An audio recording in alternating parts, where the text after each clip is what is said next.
Hello everyone, welcome back to my channel. চলো আজকে আমি তোমাদেরকে দেখাবো কিভাবে সাধারণ কিছু শেপ অর্থাৎ আকৃতি দিয়ে আমরা সুন্দর একটা সিনারি আঁকতে পারি।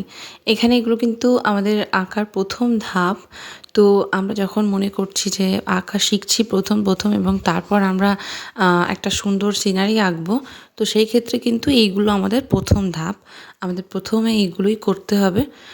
আর আমরা চেষ্টা করব ফ্রি হ্যান্ড করার, আমরা চেষ্টা করব রবার ইউজ না করার। তবুও যদি লাগে অবশ্যই তোমরা ইউজ করবে। তো দেখো এখানে আমি একটা ত্রিভুজ এবং একটা আয়তক্ষেত্র আমি ড্রয়িং করে নিয়েছি। তারপরে দেখো সমান করে দাগ দিয়ে জুড়ে দিয়ে আমি নিচের বর্ডারটা করে নিলাম এবং দরজা জানলা এগুলোও কিন্তু স্কোয়ার, তারপরে এবং রেক্ট্যাঙ্গেল দিয়ে আমি দরজা জানলা করে নিলাম।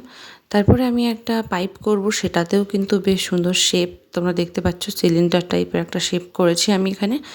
তারপরে আমি দেখো এখানে একটু দিগন্ত করে নেব, যার জন্য আমরা একটা সরলরেখা টেনেছি।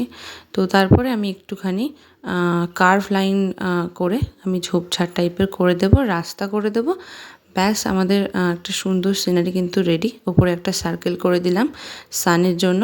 তো এটা পুরো কমপ্লিট হয়ে গেল। কেমন হয়েছে অবশ্যই কমেন্ট করে জানিও। হেল্পফুল লাগলে অবশ্যই লাইক করে দিও, শেয়ার করে দিও। Follow for more videos. Thanks for watching. Okay, by.